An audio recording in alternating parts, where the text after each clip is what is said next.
베토벤 또 모차르트 같은 그 작곡가의 유명한 교향곡들을 우리가 보게 되면 주제 선율들이 이렇게 나오죠. 예를 들어 5번 교향곡, 베토벤의 5번 교향곡, 운명, 빰빰빰빰 이렇게 시작하면서 이렇게 반복하고 나오다가 마지막에 그 클라이막스가 있잖아. 빰빰빰빰 이렇게 해서 클라이막스, 그 절정으로 이렇게 나아가는 모습을 우리가 보게 됩니다. 하나님의 창조에도 클라이막스가 있다, 그런 생각을 하게 됩니다.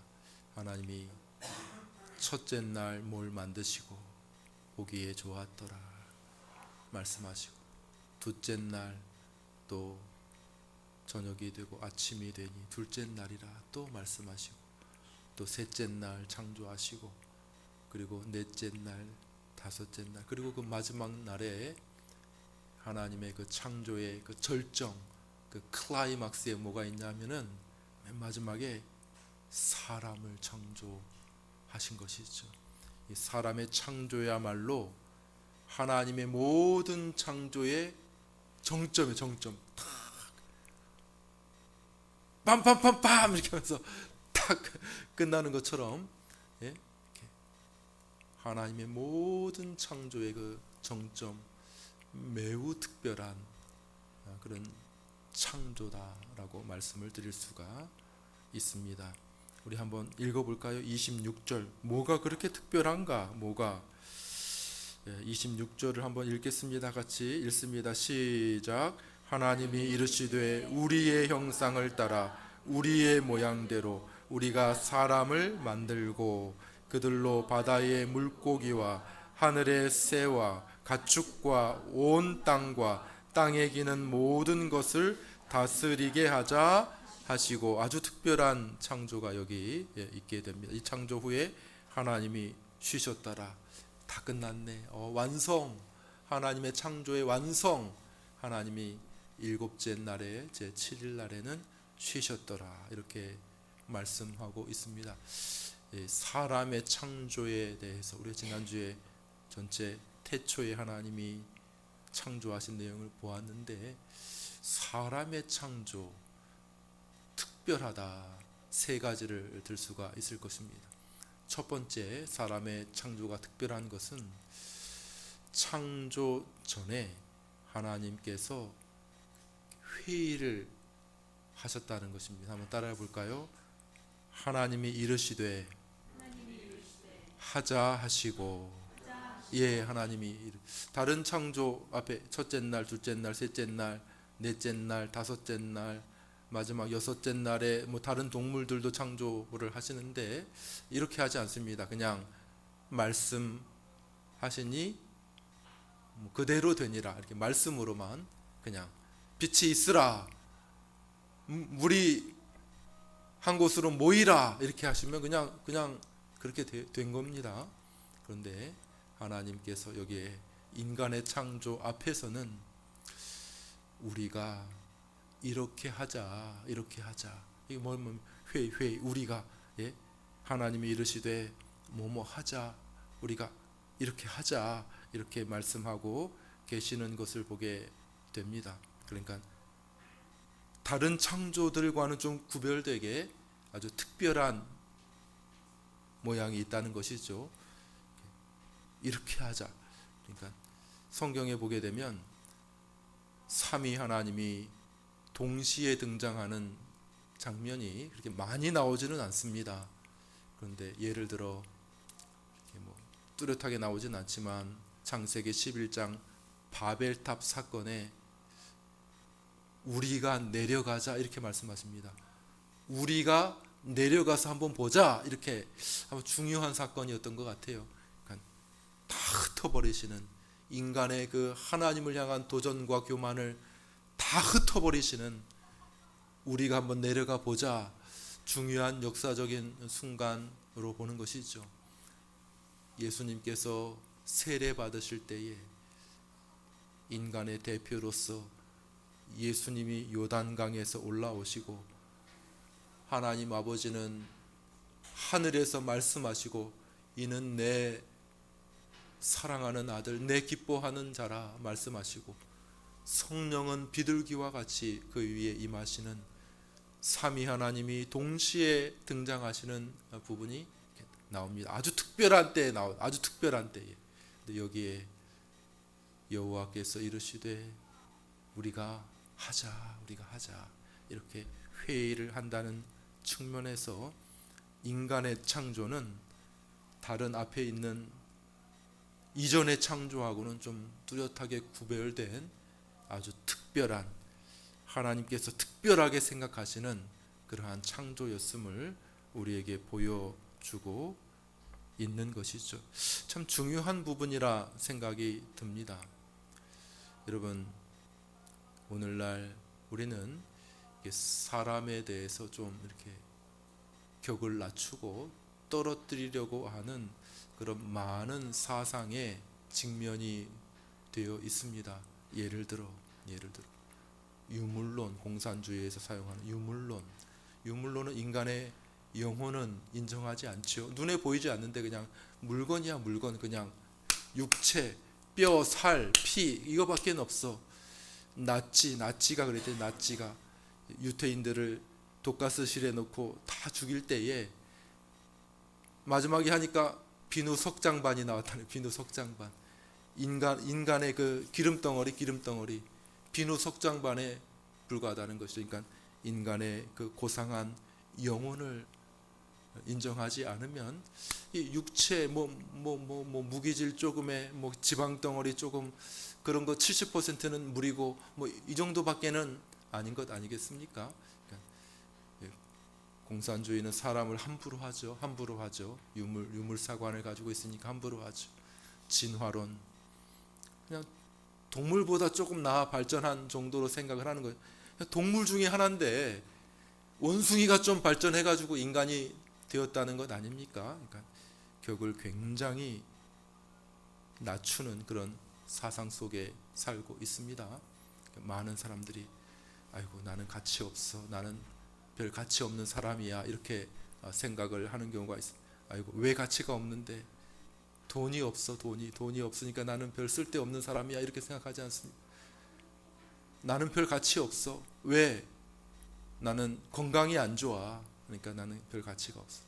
나는 나이가 많이 들었어. 그러니까 이제 별 가치도 없지. 투표도 하지 마. 투표도 하지 말래. 나이 들었다고 투표하지 말래. 이제 젊은 애들이 투표해야 된다는 거야. 학벌이 좋지 않아 나는. 그러니까 별 가치 없어. 저기 높은 저 하늘에 있는 저 스카이, 요즘에 스카이 위에 또 있어요. 또 메디컬이라고.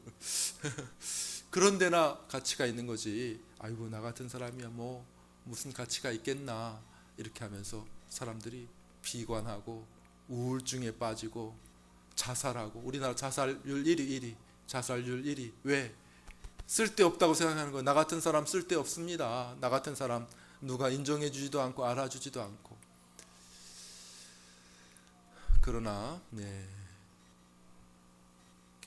하나님의 관점에서 보면요, 이 모든 것을 치료할 수 있는 것이 뭐가 있느냐?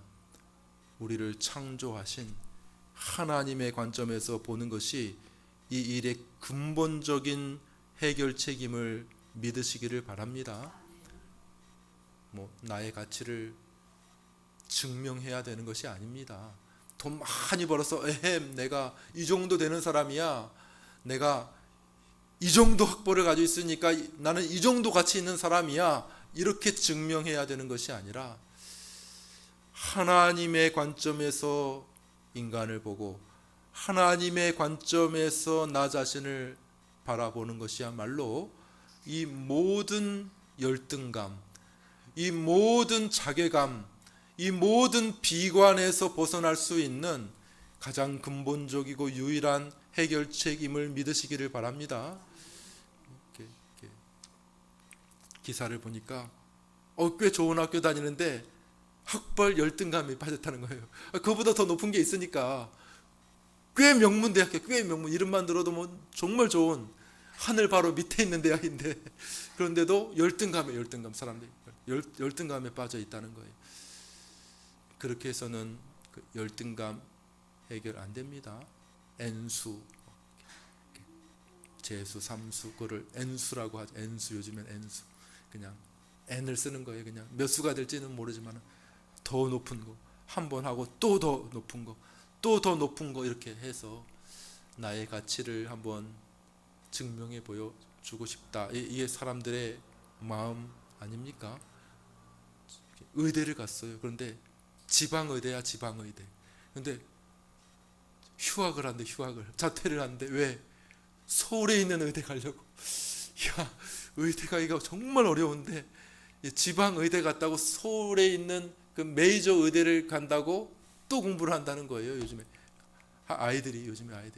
그러니까 너무 비교를 하게 되면 한도 끝도 없어서 너무 자괴감에 빠져 있고, 모두가 다 단체적으로, 집단적으로 우울증에 빠져 있는 이 세상의 모습, 어디에도 해결 방법이 없습니다. 유일한 해결 방법은 뭡니까? 하나님의 시선을 회복하는 것만이 이 아주 끔찍한 우울감과 끔찍한 열등감을 해결할 수 있는 가장 근본적인 해결책임을 여러분들 믿으시기를 바랍니다. 하나님이 우리를 아주 특별하게 만드셨다는 것입니다. 그냥 물건 아니고, 그냥 기름덩어리로 끝나는 것 아니고, 그냥 원숭이의 후손이 아니라 인간은 하나님이 아주 특별하게 만드셨다고 말하고 있는 것입니다. 사랑하는 여러분, 한번 역사를 보십시오. 기독교가 들어가면 인권이 신장이 됩니다. 어디든지 기독교가 들어가면 여성이든지 아동이든지 심지어 노예, 죄수들까지도 인권이 신장이 돼요. 왜? 그게 아니거든. 그게 함부로 대할 존재가 아니거든. 인간이라는 존재는 하나님께서 아주 특별하고 아주 가치 있게 귀하게 만든 대상임을 성경이 분명하게 말하고 있기 때문에 그런 것입니다. 성경이 하나님이 우리가 만들자, 우리가 이렇게 만들자 회의를 하십니다. 온 세상과는 우리도 피조물이니까 이 피조 세계 가운데 하나지 맞습니다. 틀린 건 아닙니다. 하지만은 하나님이 인간을 만드셨을 때에 개, 돼지, 소, 닭, 원숭이하고는 완전히 구별된 아주 특별하고 고귀한 존재로 인간을 만드셨다고 성경은 말씀하고 있고, 나 자신을 그런 식으로 생각하는 것이 대단히 중요한 삶의 원리라고 말씀드릴 수가 있는 것입니다. 자, 두 번째, 하나님은 어떻게 인간을 만드셨는가? 하나님의 형상대로 만드셨다는 것입니다. 우리 26절 한 번만 더 읽어볼까요? 26절을 읽습니다. 시작. 하나님이 이르시되 우리가 우리의 형상을 따라 우리의 모양대로 우리가 사람을 만들고 그들로 바다의 물고기와 하늘의 새와 가축과 온 땅과 땅에 기는 모든 것을 다스리게 하자 하시고, 특별하게 만들었습니다. 하나님이 논의하셨을 뿐만 아니라 그 방식도 우리의 형상을 따라 우리의 모양대로 사람을 만들자. 이게 무슨 말인데요? 그러면은 이게 좀 어려운 말 아닙니까? 하나님이 우리의 형상을 따라 우리의 모양대로 사람을 만든다? 그러면 그 뭐에 대한 것입니까? 외적인 모양에 대한 것은 아닐 것입니다. 왜냐하면 하나님은 육체가 없거든요. 하나님은 외모가 없잖아요. 하나님은 영이십니다. 하나님은 영이시니 예배하는 자가 영과 진리로 예배할지니라, 이렇게 말씀하셨으니 하나님은 본질적으로 영이시지 육체를 가지고 있지 않으니, 하나님의 형상을 따라 만들었다는 말이 우리처럼 이렇게 하나님이 육체를 가지고 있다 그런 의미는 아니죠. 그럼 뭔데요? 뭐가 하나님의 형상대로 만들었다는 것? 우리가 어떤 면에서 하나님을 닮았다는 것입니까? 그것은 우리의 영혼, 우리의 마음, 우리의 인격, 우리의 도덕적인 성품, 이것이 하나님을 닮았다, 하나님의 형상을 따라 만들어졌다. 지정의, 그죠? 생각하고 또 정의롭고 사랑하고 또 친절하고 온유하고 이런 성품들 있잖아. 성품들, 그 성품들이 하나님의 형상을 따라 지어졌다고 말씀하고 있는 것이죠. 우리의 영혼이 하나님을 알고 하나님과 교제할 수 있도록 우리의 형상을 따라 우리의 모양대로 우리가 사람을 만들자라고 말한 것은 그 목적이 그 하나님과의 교제입니다. 교제. 우리의 모양대로, 우리의 형상을 따라 우리와 같이 교제하고 우리와 같이 대화하고 우리와 같이 상의하고 우리와 같이 생각할 수 있는 그런 존재를 만들자. 다른 모든 창조물에서는 있지 않았던 아주 특별하고 독특하게 하나님께서 우리 인간을 만드신 줄 믿습니다. 다시 말해서 반대로 생각하면 하나님을 어떻게 알 수 있나? 하나님은 어디 계시지? 하나님이 영이신데 하나님의 형상인 이렇게 인간을 보면 하나님 이런 분이시겠구나 하는 것을 알 수가 있다는 것입니다. 개나 돼지, 짐승을 봐서는 몰라요. 그렇지만 인간을 보면, 예를 들어 이제 조금 있으면 이제 한글날 10월 9일 한글날, 수요일 한글날이 되는데 세종대왕 초상화가 이렇게 있어요. 초상화가 돌아다니 이렇게. 그 세종대왕은 아니지만 초상화를 보니까 세종대왕이 계셨구나. 계신 건 알 것 아닙니까, 그죠? 한글을 만드셨네 그분이. 그리고 이러한 모양이시구나. 저 광화문에 가니까 세종대왕이 이렇게 탁 근엄하게 앉아 있는데 그분이 세종대왕은 아니죠, 그죠? 그분이 세종대왕은 아니지만 이 모습을 보니까 이런 모습이었겠구나. 이런 일들을 하셨구나 하는 것을 우리가 알 수 있어요. 이순신 장군 칼 탁 차고 있는 거 딱 보니까 그게 이순신 장군은 아니지만은 광화문에 가 보니까 이렇게 훌륭하고 늠름한 그런 모습으로 그 일본군과 임진왜란 때 싸워서 우리나라를 지켰구나 하는 것을 우리가 알 수 있지 않겠습니까? 그러니까 그 초상, 그 동상을 보면 그건 아니지만은 그것을 어렴풋이 떠올리게 하는 것과 마찬가지로 우리가 하나님의 형상, 우리가 하나님의 초상으로 만들어졌다는 것은 사람을 가만히 이렇게 보게 되면 하나님의 존재가 어렴풋하게 보인다야. 물론 인간이 죄로 타락하면서 하나님의 형상이 많이 훼손되어졌습니다. 이게 사람들이 뭐라 그래요? 막 함부로 하고 죄를 짓는 사람 뭐라 그래? 아이고 짐승만도 못한 사람. 사람이 죄를 지어 짐승만도 못한 사람이 되는 경우들이 있어요.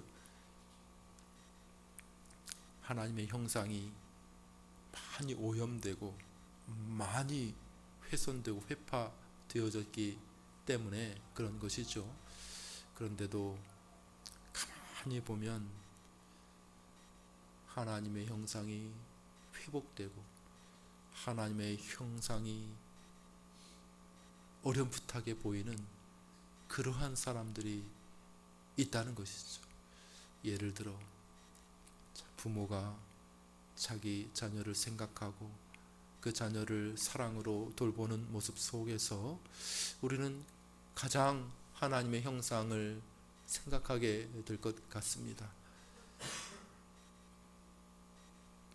정치인이 나라를 정의롭게 공정하게 잘 다스리고 어려운 사람들을 안고 품고 질서 있게 이렇게 다스리는 모습 속에서도 하나님의 형상이 무엇인가 하는 것을 우리가 볼 수가 있을 것입니다.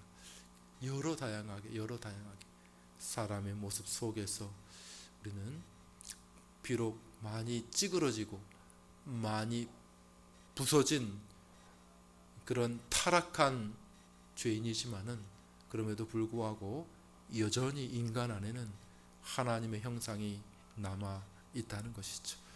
그러므로 우리는 사람을 함부로 대해서는 안 됩니다.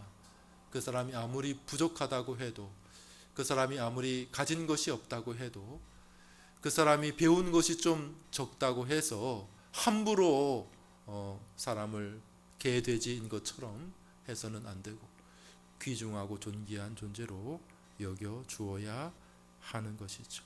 세 번째로 인간이 다른 모든 피조물들, 창조물들과 다른 것은 만물을 다스리는 존재로 지음을 받았다는 것입니다. 우리 한 번만 더 읽겠습니다. 26절 한 번 더 읽겠습니다. 시작. 하나님이 이르시되 우리 형상을 따라 우리의 모양대로 우리가 사람을 만들고 그들로 바다의 물고기와 하늘의 새와 가축과 온 땅과 땅에 기는 모든 것을 다스리게 하자 하시고. 28절은 제가 읽겠습니다. 하나님이 그들에게 복을 주시며 하나님이 그들에게 이르시되 생육하고 번성하여 땅에 충만하라. 땅을 정복하라. 바다의 물고기와 하늘의 새와 땅에 움직이는 모든 생물을 다스리라 하시니라. 하나님께서 이 세상을 다스리도록, 물론 피조물 중에 일부이지요. 하지만 그 모든 피조물들을 하나님을 대신하여 다스리는 존재로 인간을 삼으셨다는 것이죠. 하나님께 대하여는 하나님과 교제하는 대상으로, 모든 만물들에 대해서는 하나님을 대신하여 만물을 다스리는 존재로 인간을 삼으셨다는 거예요. 그러니까 얼마나 특별한 창조입니까? 여기 하나님의 특별한 창조물이 우리 인간인 줄로 믿습니다. 너무나도 귀한 것이죠.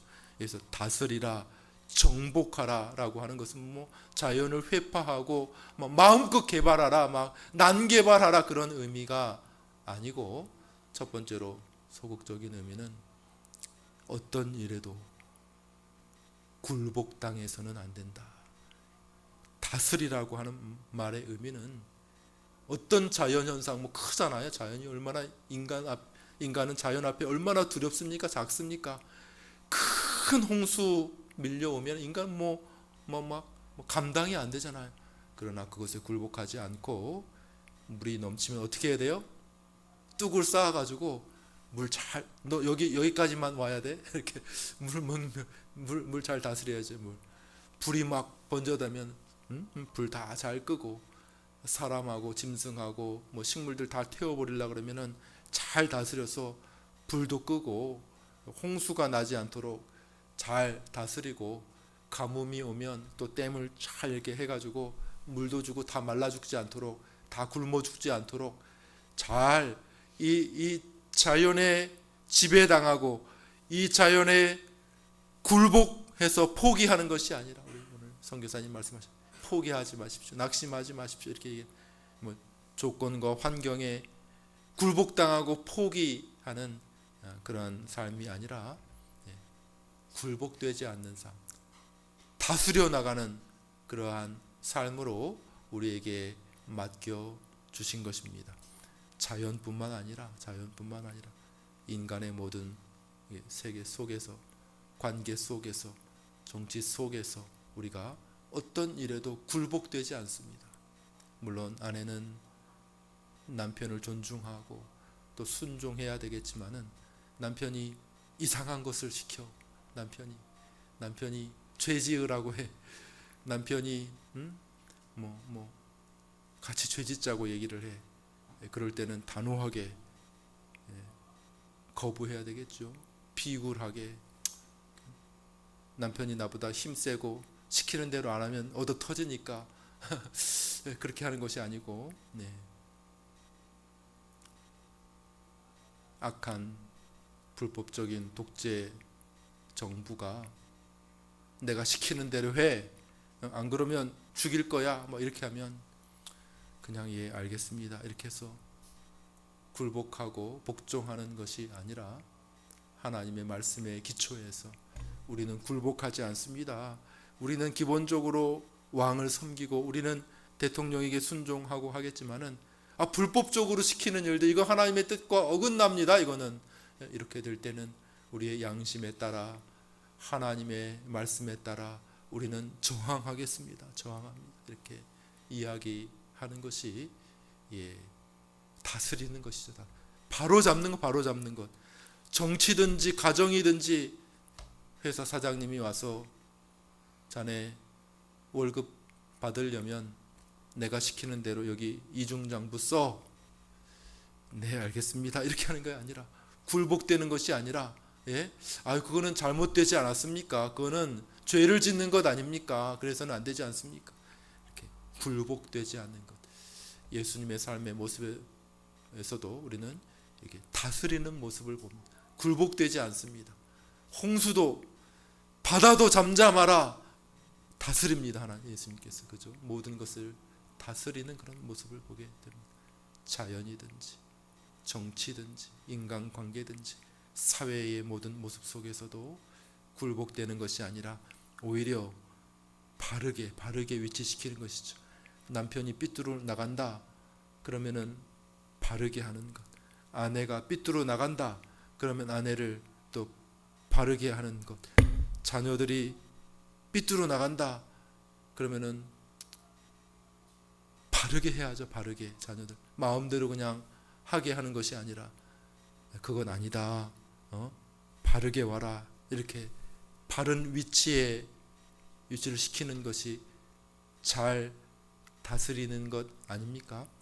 나라가 삐뚤어 나간다, 나라가, 그러면은 그건 아닙니다, 그건 아닙니다, 이렇게 돼야 되지 않겠습니까? 이렇게 나라를 바르게 하는 것이 정치 바르게 다스리는 것 아니겠습니까? 우리 하나님의 백성들은 이렇게 정치에 이렇게 끼어 계셔야 됩니다.